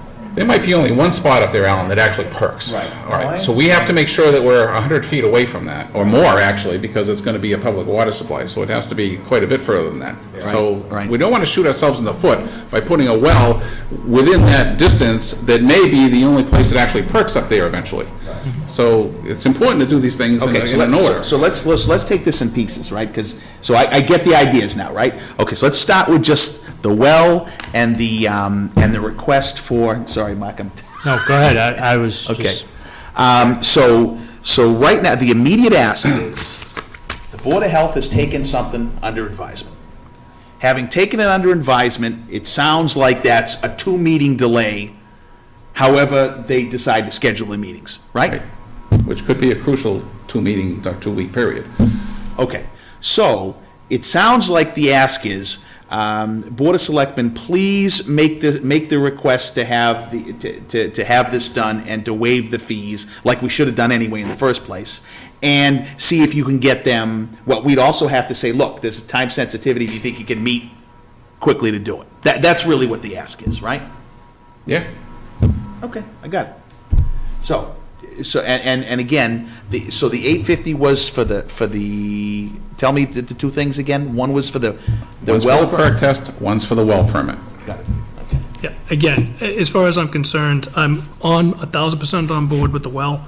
Let me put this in perspective for you. When they proposed the new school up there, they came before us in the Conservation Commission, they showed us a plan of all the soccer fields and all the buildings and everything like that. And I asked them what the perk rate was. They said, what perk rate? And that's when we had to have that trench going down the back of the highway barn, because they didn't do the perk first. Perks dictate everything. No, and I understand that, Gary. I understand that piece 1,000%. Help me understand what your reservation. Well, we haven't even made a decision if we want to put a barn on there. Now, if we never put a barn on there, it doesn't make a difference where the well goes. And we've wasted our money doing the perk test, and all you've lost is a couple $100 fee for the perk fee. No, well, it's a matter of principle. We're going back to principle again. The purpose of the perk is so we don't put the well in the wrong place for the building and the septic. That's the purpose of the perk. So I'm coupling it to the building. Proper planning. Okay. Yeah, it is proper planning, but it's proper planning for a barn that you want to construct. Right, and Maybe. I think maybe. It is. And you will dictate whether we can or not. Right, so what I'm saying to you I is think- I'm 1,000% on board with the well. Excuse me, let me just finish that. I'm 1,000% on board. What I'm saying, though, is that whatever that well fee is, I'm willing to pay. When it comes to the barn piece, if you want to put a barn there, you should own that piece of that part. I don't know that I'm gonna be able to put one there because I don't have your permission yet. But that's your risk. I don't have I your understand. permission I understand. what, That's right. what is Okay, the problem with going forward with the perk test? It doesn't really mean we're going to have the building there. We haven't decided that. We are just allowing. This is saying it's a principle that costs. Oh, yeah. My principle is, we got a man who's willing to spend possibly $500,000 for what's gonna be a terrific town asset, and we're arguing about a couple $100. I like to, I don't know, Chris, I like to find reasons why people can do stuff. I know, but we're talking about principle here, And- so. The first concept that Gary's saying was just a building to house vegetables and probably a cold room, so they could do that. But then when the Cox barn burned down, we had envisioned the Cox Barn and that open land going together and being able to use that for town events. Right. Things like 4-H meetings, maybe a sheep to shawl. We could do educational events, things that would benefit the town residents. And so when that happened, we thought, well, instead of just building a shed that's going to have a refrigerator, a cold room for vegetables, why don't we replace the Cox Barn with something that the town residents can use for the future generations?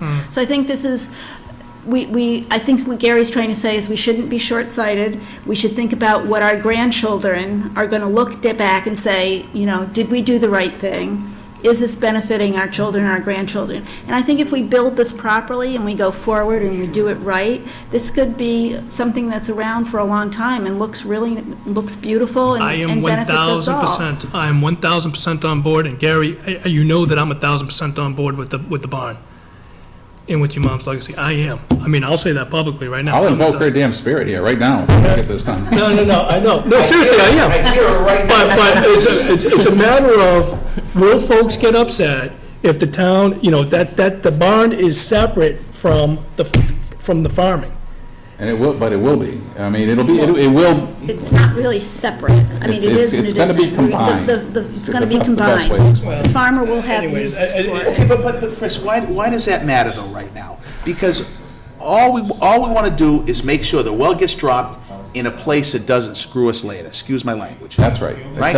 If So- it didn't matter, if they could both go any place, then we wouldn't even be talking about it. We would just do the damn well. Oh, of course, no, I get that, but again, it's coupled to a project that we might not even do, and the town taxpayers are gonna wanna pay another $400 or $450, whatever it is. Yeah, but they're not paying. They're not paying anything. Well, no, it's coming out, but, it's lost fees. It doesn't happen, it doesn't even, it's not money you would ever get. All right, well, that's enough of the conversation. Okay. Mrs. Schofield. Question for the panel. To what extent is the Conservation Commission involved in the plan? Are they, working with you guys to, because I know the land is a challenge. They would only be involved if we do anything within the buffer zone. In which case, everything would have to go before them, just like it would any other project. Real simple. So I presume there's some kind of form or submission process to request waiver of fees that we might be wanting to do as a board, right? I don't know if there's a form, but I think. We have you to should- actually apply to put the well in, I would assume, because that's what we want to You do. can just Who make fills a out the motion, application? get the copy of the minutes to the board, we can send it tomorrow, get it to the Board of Health, that the Board of Selectmen is in favor of moving forward with this project, and potential of the Board of Health waiving the fees, since it's on town-owned land. No. Well, the We well don't have to- driller, we Rich, have- the well driller will be actually filling out the application. All he needs to know when he goes there is that he doesn't have to get the fee from us, the permit. That's how, that takes care of that. As far as the perk test goes, there's other town fees, administrative fees, that have to be paid typically, asking for a waiver for that. That's a separate thing. That Fred from Shea Engineering will come down, fill out the applications, and he just simply won't be required to have a check from anybody here, the town, basically, to pay for that. It is town land. I mean, it's, Okay, so I 1,000% get that. I totally want you to move forward without having to pay anything here. I'm confused on what we have to do. Let's ask Barry, do you have an answer to what I'm we? doing plumbing for the town, and I'm gonna pull a permit. I fill out the application for permit. I go to the building department, there is no fee charged to me because it's on town property. That's simple. So you just fill out a perk test permit, yeah, it's a permit for a perk test, and it's a permit for a well. The Board of Selectmen fill it out, the chairman signs it, you give it to the Board of Health. Okay, so there's Amen. nothing for us to do here right now, other than, Well, I would say you needed to at least vote to accept the gift. Well, Someone is giving you the funds. you're talking about, just that, I would Yeah, think well. Anything, right. it's town-owned land, but a private party is paying the fee to put it in, so I would think that legally. No, you're right, that was the other question I had. so I get that, but Again, That's a separate issue, It's actually. multiple issues. I totally Right. get what you're saying, Gene, but we're not even talking to that point yet. Yeah. I'm just trying to figure out, what is it we gotta do to make what Gary's asking for happen around these fees? It sounds like what you're saying, Barry, is nothing. When they fill out the forms, they submit them, it comes and gets routed to us, we sign off with nothing, and boom, boom, boom, there we are. And if that's true, we don't have to vote or do anything. Well, to Jean's point, she's right. You have to accept the gift of the You well. would have to accept that gift, I would say. Yes, She's absolutely right. yes. I get that. I get that. But that has nothing to do with the actual fees that Right. are being waived. That's a separate thing. I wanna get by that. Thanks for bringing that up, Gene, because you're absolutely right. We don't want to be delayed because of that issue, because that has to be done. Okay, so it sounds to me like we don't need any motion to get the fee waived, but we do need to have a motion, Hold on, let Rich finish. but we do have to have a motion to accept the gift Right. of the well being installed, and which Mrs. Gannett is paying for. Right. Can we Gotcha. do that now? Yeah, you certainly would, no, I see no reason we can't. Take care of that Looks little like- thing right now. Well, Where are the documents for the gift? Should be something right. Do we have something to write? Right.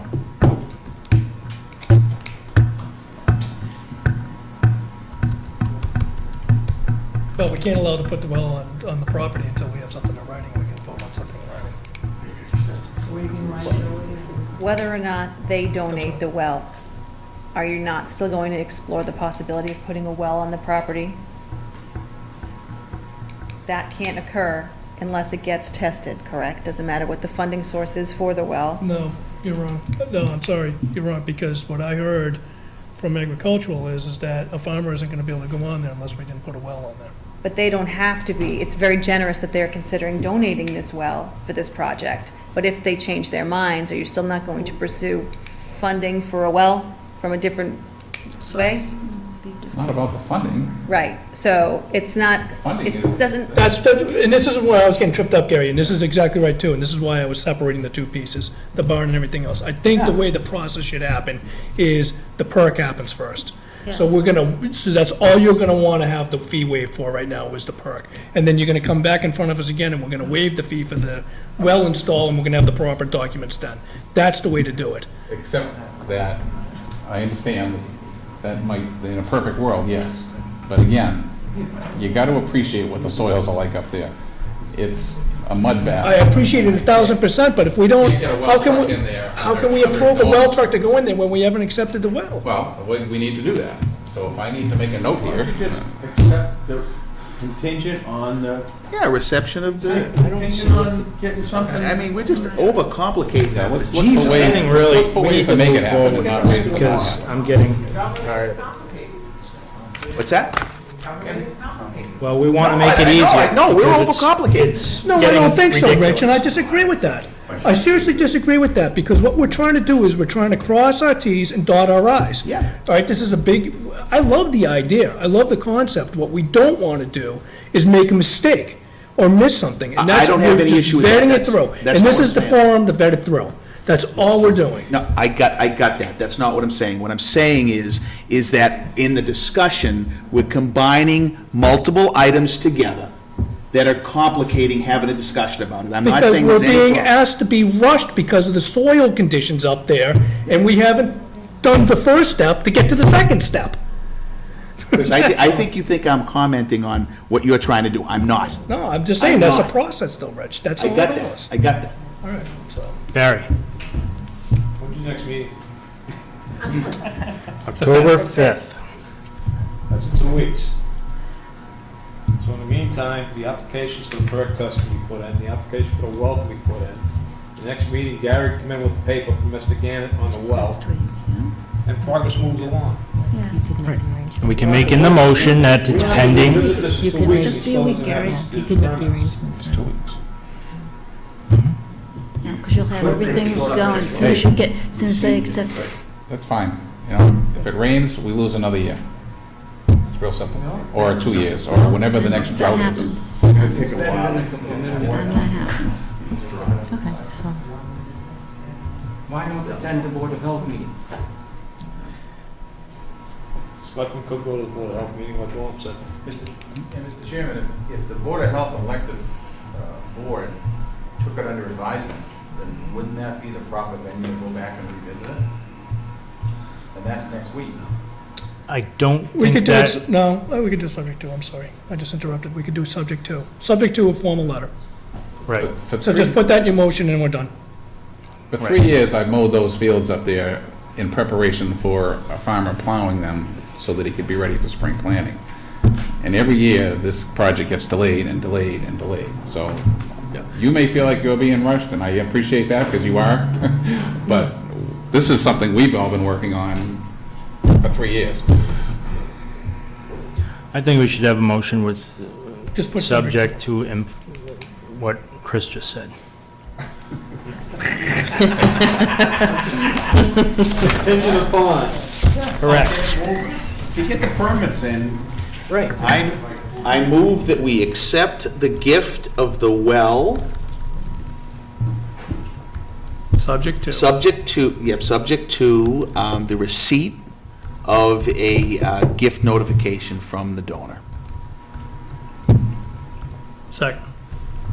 Thank you. Discussion.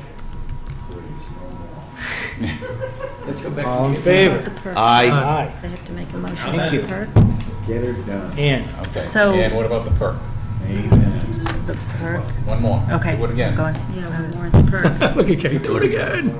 No, we don't need a motion on that, because when the, just as Mr. I would say you do, it's town-owned property, they're paying for the perk. No, they're They're not. not. No, they're paying for the well, but not the They're perk. paying for the perk itself, it's being done on town-owned land. So you're Oh, gonna accept you the know gift what? for that? They are. There is a Yes. fee because you have to have the health agent there to. No, no, and we'll pay that. Oh, okay. Yeah, But they're paying for all of that. so Yeah. yeah. Great. Mike? It's another gift, Gary. all right. It's another We're gonna gift. do another Yep. letter. All right. So, Mr. Maroli, go ahead. Mr. Chairman, I was going to suggest is if the Board of Health took it under advisement, would it be advisable for this board to make a motion to send a letter to the Board of Health that you're, I think you're referring to the permit fees, and I don't think that is an issue now at this point. no, I don't think the permit fees, but if they, again, it's just, if nothing else, it's protocol that the elected Board of Health took it Mhm. under advisement, and you're just can give them some guidance so that Gary can go there next week and just get it done. Right. That's all I'm suggesting. Yeah, we can- You give them a letter that says he came in front of you and you're not, you're not opposed to the idea of them getting everything done to put a well in, so it's in the right place, so, Mhm. you can have a septic system that'll be at least 100 feet away and everything else will pass. So that way that gives them a little bit of guidance to do their job. Sure. Well, I thought you were reapplying as the board. Well, that's what that's what the company that's going to put the well in puts in the application, so. And I have equipment, ready to go there on Friday. I was hoping to get this thing done, but if that can't happen, then Right. it can't happen. Well, So I'd like to know the reason why the Board of Health took it under advisement. I think the issue was the request to waive the permit fees. That's what they took under advisement, but at this point, that's, No, but do they know more than we do? No. No. no, that was what Gary's request to the Board of Health was. So now that's kind of not, One of their concerns was it was going to eventually be under the auspices of the Shirley Jean Smith Agricultural and Arts Center nonprofit. So I think that was their confusion. okay. So why don't you talk to the Board of Health? Well, we will. We can send a letter and just inform them that we've had this discussion and, I'm just curious, generally when a board says they're taking under advisement, what does that actually mean? Means you're gonna talk about it. Usually it means they don't know what to do, Gary, they have to figure it out. Amongst themselves, or do they seek Yeah. counsel, a town council? They talk to the Board of Okay, Selectmen? let's- I mean, let's make the next motion here. It's the first time that you actually said it. That is the first time. I don't know what I'm motioning to do, so. For the, No, I don't even know what motion to do either.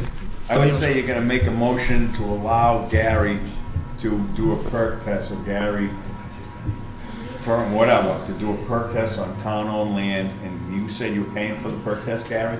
So that's all you gotta do, is make a motion that the Board of Selectmen will allow Gary to do a perk test on town-owned land at 131 North Ave. With no town fees applicable. With no town fees, but proper insurance and everything else You're still in going place. to why the Board of Health will be doing this night. How do you know? Who said it? I mean, to your point before, I should never have had to have gone before the Board of Health to do this. Right. So, And they took it under advisement, Gary, because you were trying to get the fee waived probably. yeah, that's it. So now you're paying it, so it's no big deal. I'm not paying the fee. I'm not paying the fee. I'm paying for everything else but the fee. Let's get this under control here. I'm paying for the excavator, I'm paying for the Is someone- the health paper. Going to make a motion or not? I'm not making a motion, I don't think we need it.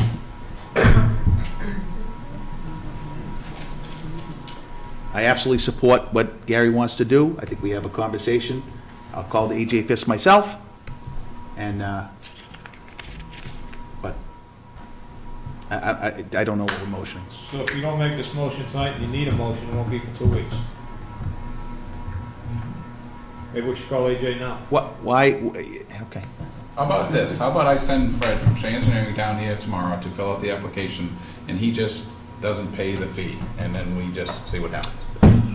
I think, Don't leave them. no, it's not, Don't but then leave. the second piece is he wants to do the perk. And I think that's the motion, is that we're allowing a perk to happen. On town line. On town Town property. property. I motion to allow Gary Smith to, To accept the we already gift. accepted the gift. He's paying the, no, he's perking. Is this a separate, There's other expenses here besides waiving the fee. I mean, No, I so that's the gift. The gift is the excavator that we're paying the town agents, the engineer, Just all like the that. well's going in. All okay, that is so gonna be that paid. is separate to what we already agreed to accept the gift as. This is a second gift. It's a second gift encompassing all those fees. Okay, so I make a motion to accept the gift to perk the town-owned land. That's it, right? I forget the address. At 131. At 131 North North Ave. Second. Wait, Discussion. don't leave, Gary, because I need to. All in favor? Aye. Yeah, has one of Thank the you. kids. Ann? Okay, so, Oh, I'm completely annoyed by this whole conversation. Ann? okay, so in the packet that I sent you, one of the things, the last. There's more? Yes. Yes, No, please, let's go back to the agenda. Let's go back to this is the agenda. Excuse me. This is the agenda. I'm the chairman. We're talking to Ann. Please be quiet.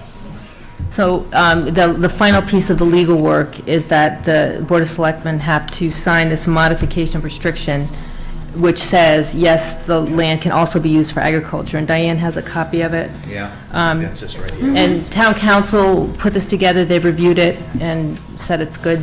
It's being notarized, I don't say. Really, what we should have done is we should have done that one first. And it needs to be notarized, and Gary is a notary. Gary's notary. Yeah, so he can, Okay, please tell me I don't have to vote, nothing. No.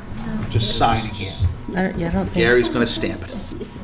yeah, do they need to vote, good. Kim? No, actually, we do have to That you're vote. modifying the deed, correct? Yeah, Looks do they like- need to vote looks on like that? He's gonna sign here too. Absolutely you do. Yes. Oh, good. Spot Amy's for here. Amy to sign. Amy signed the one form. You're doing the modification of restriction. Okay, form. so even though, so Diane printed this out, but it's already signed, is that what you're saying? Yeah, that's done, that sheet's done. Amy did that already. I make a motion to modify the deed restriction at 131 North Ave to accept agricultural as a deed restriction on that property. And I so move. Second. Discussion? All in favor? Aye. Aye. Okay, where is the signatures? Right there? And really, Gary, we do I have to wait to sign till you do something, or? I just need you to sign something for me.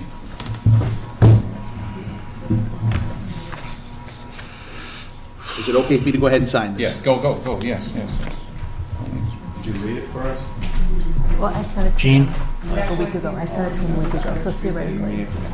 I believe, and this gets recorded in the Yes, Worcester. I asked that question earlier. Excuse me? Recorded in the Worcester Registry of Deeds, correct? the, Sign your name Just also. change. it will, after you have to sign it. Yep. Yeah. Sorry, it's so complicated, Gary. It's going to be put in the registry of deeds.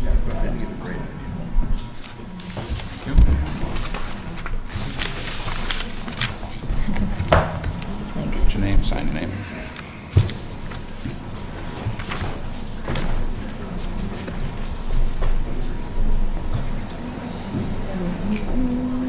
See what we did it wrong, we should have done this one first. That's what I'm saying. Print, sign. I didn't want to say anything. Too many people were talking, so I just didn't say anything. You know what I mean? Because people didn't need to hear from me. It complicates things way too much. Gary, I don't know if you have to transcribe this at all for anything, but make sure if you do, you put the junior in, okay? Can you make a copy of that? We have a sign? Yeah. Just need a stamp? Yep. I'm looking forward to seeing a barn down there. Love it. Hope so.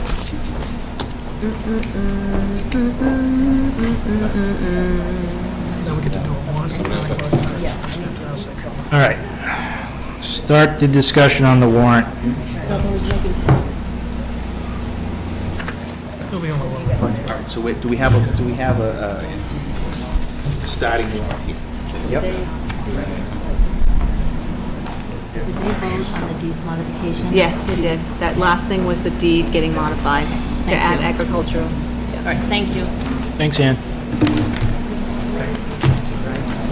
Okay, who's here for discussion on the warrant? Should we just, as... Let's just go in Yeah, order. okay. Kim, you want to just run through it? We'll stop as needed. Sure I do. But as you know, I have asked the departments here to come to speak to their individual articles since I was not available to meet with them the last week or so. We can crank right through it. Okay. Article 1.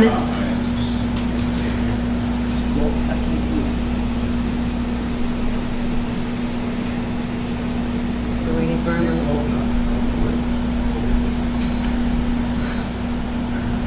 Article 1 and Article 2 are to address potential changes in compensation due to the results of the pending compensation study.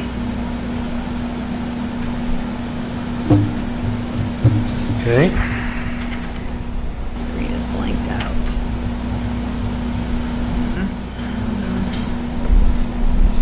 Article 3 is $500 in order to pay for the binding of three books of minutes. Okay. 3 books of minutes? This is As part of the open meeting law, they have to be permanent records, so it has to be put on acid-free paper and it's permanently bound. So we have several books that are temporarily bound. So I wanted to get 3 permanently bound and then use the temporary books for more current minutes and start And printing those. there's no electronic storage option? We have to have them physical? Correct. Because in case the means of storage changes, you at least have those paper Does that permanent happen, records. what does that happen, every 3 years? It's whenever we get some time to do it. Okay. Okay. my hard copy warrant. Do you have a, I have Article 4, which I don't think exists anymore on mine. Town accountant, expense, professional services. Yeah, but maybe we are keeping that. Okay, so we need to, as you know, we've been using a contractor in order to cover temporarily. We need to transfer the money for that account from the salary line to the correct line, which is contractual services. Okay. Article 4, so my numbers are don't match. Okay. Article 5 and 6 are for the assessors, and they are here to speak to those. Would you like to come up? 5, 6, and. I have Article 4 and 5, maybe I have a different. Yeah, I think it's slightly changed. Right.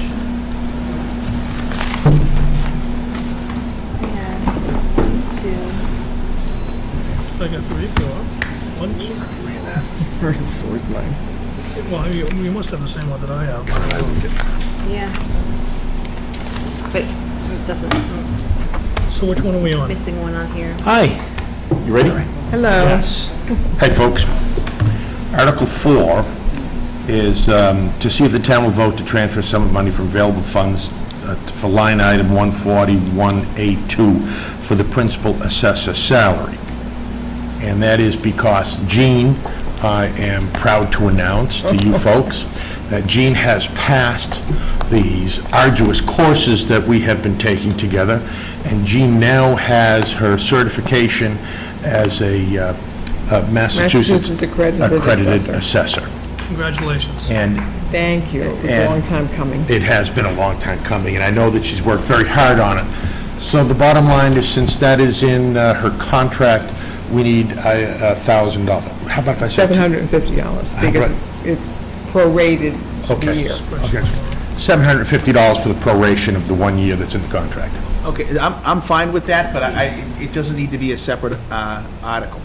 There's already an article, Article 2, to raise all the salaries as per. There's no sense in having a second one.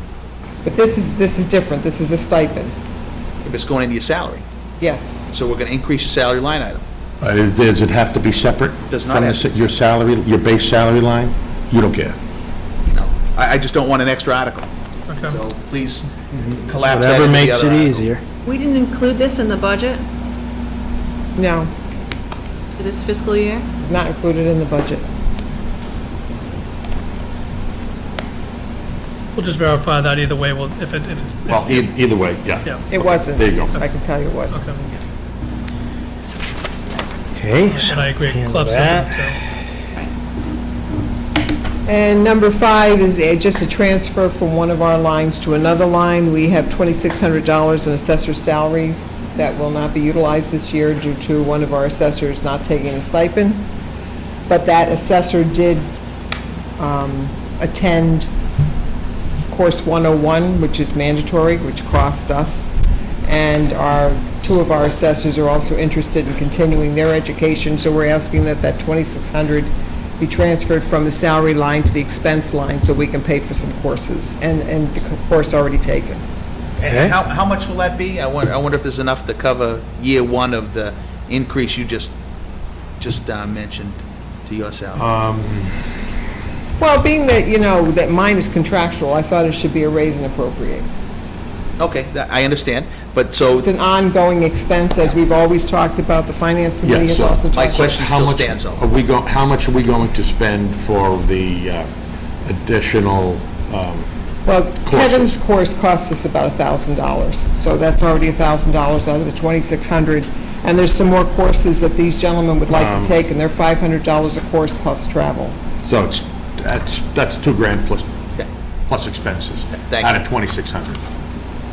And actually Okay. could be some other meetings in there too. Right. Right. So, other meetings that we have to go to.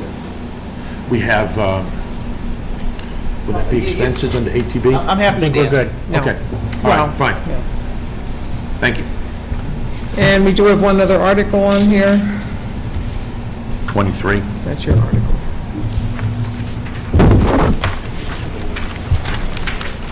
Okay, 23, my favorite article.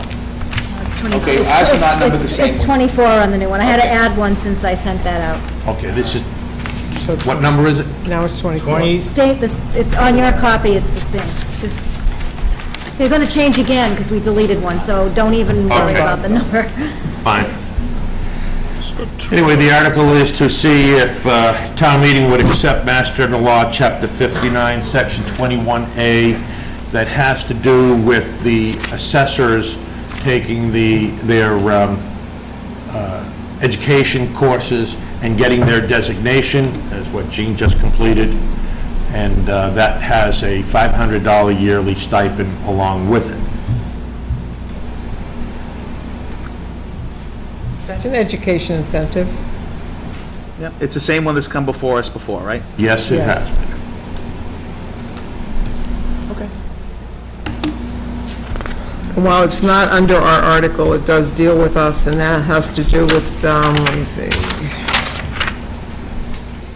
the article to fund the property record cards being placed online and the maps. Where is it?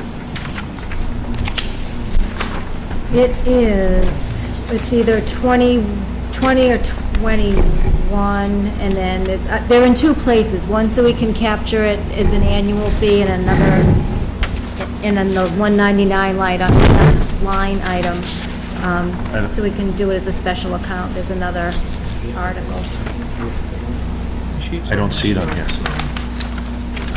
21. Well, it's 11 on the one the selectmen have now. It might have been Article 10 Public safety before. expenses. 125 for annual updates of the PDF files from the assessor's maps. There's an accessory. $1,200 to put the property record cards online and maps. Maps and property record. We're currently I believe we're the last town in the area that does not have any of its assessor information online. And the price that we got from our consultant, I think, is The first year price Terrific. is $1,800. That includes a $600 setup fee, which would not be recurring, so it would be $1,200 for the second year going forward, and that's for the maintenance and updates for the property record cards. And he has agreed that if I can supply him with PDFs of the town maps, which I found out from the engineer that does our maps for $125, he will give us PDFs. Our consultant has agreed to put those online for free. Will you refer to our consultant, you mean Paul Capinos? Yes. Because that's his software, so he would be putting his software on public.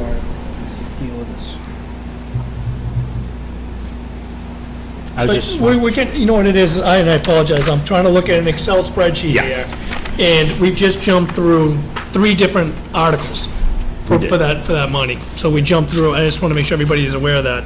We jumped through Article 11, Town Hall Service Computer Expenses, which is $1,200 to install the property record cards online. the Actually, annual that should be fee. $1,600. That should be $1,800 because of the $600 setup fee. No, so just bear with me for a second. Okay. Then I go over to Article 21, and I have $600 for initial setup fee to install property record Oh, okay, cards so there, online. I don't know why it's. So why is it all over the I split place? it because, somebody can tell me I'm wrong, but the way I looked at it was it's a one-time fee, so that should be put under one account, and then there's going to be recurring fees, so that should be put in a line item so that it's in there Gotcha. every year. Okay, I just want to make sure we're all clear, because I was trying to figure out, the numbers weren't aligning for me. Right, that's all. right, yes, 2 of those expenses are just Okay. one-time And then, fees, right. and then the last one was Article, was the last one, $125, right? Yes, that was to create the PDFs of the town maps. Which Now, is still that under will Article be a recurring expense, although I don't know how much it will be, because each year, some of our maps change, but not all of them. Okay, so if that's the case, then we would just have to adjust it in another town meeting, Yes, because we don't know what the cost is. we don't know what the cost is. But you wouldn't Sometimes expect it it's to be more 5 than maps, sometimes it's 10. Okay, okay, Yeah, you don't know from year to year. all right, thank you. Okay, Thank you. thank you. Okay? Thank you, folks. What number we on now? Town clerk salary, Article 7.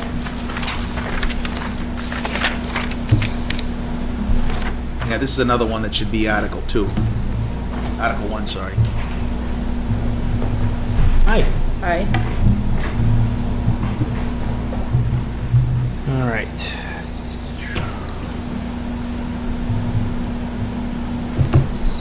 So go ahead. So I requested that an article be put on to increase my salary.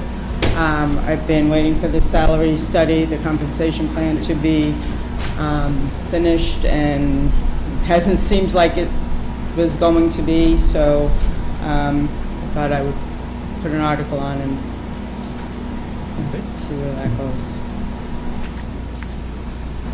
Rich, you just said you'd like to see that just go up into... Yeah, it just creates article sprawl. So we already have an Article 1 that's meant to do that, so it's just a matter of motivate, because it's already there to be able to do it. The only question is, how much is it? Okay. Right? Well, when I submitted my article, I didn't know that. Yeah. Oh, no, It's gonna be there's on no there, judgment so- implied in that. I'm just saying that just from a organization standpoint, I'd prefer to see that. Is that okay? You good with that? Sure. Okay. Very good. Just there any Article more 8. for you? Yeah, just 8-2. 8. I put an article on, and I'm going to a meeting October 1st to find out about what's going on with early voting. I was at a meeting in August, and somebody from elections had mentioned to us that they may be doing the early voting for the presidential primary in March. And, What does that mean, early voting? well, it means that a certain ballot will be available for people that can early vote 11 days before the election. And we have to have those ballots available 11 days before, 8 hours a day. We have to keep a separate voting list for that. It's basically going to be like our absentee voting, but it's going to say early voting ballot. And it's no excuse voting. So instead of having one no excuse election day, you absentee have voting. 11. It's like having, instead of having one election day, now you have 11. Well, we'll still have regular absentee voting as well for the people that are, not going to be in town on election day. But this way, even if they don't want to go to the polls on election day, early voting. Just feel like you want to go vote today. Vote early, I'm you just go gonna vote go early. vote today. It's supposed to go into effect for November next year, but the state is discussing doing it earlier so that we all get a feel for how it's going to be before November election. Because we are pretty bombarded for the November election with absentees to start with. So once we do the early voting, 10 minutes. it's going to be. Are you saying stop? Yep. We have to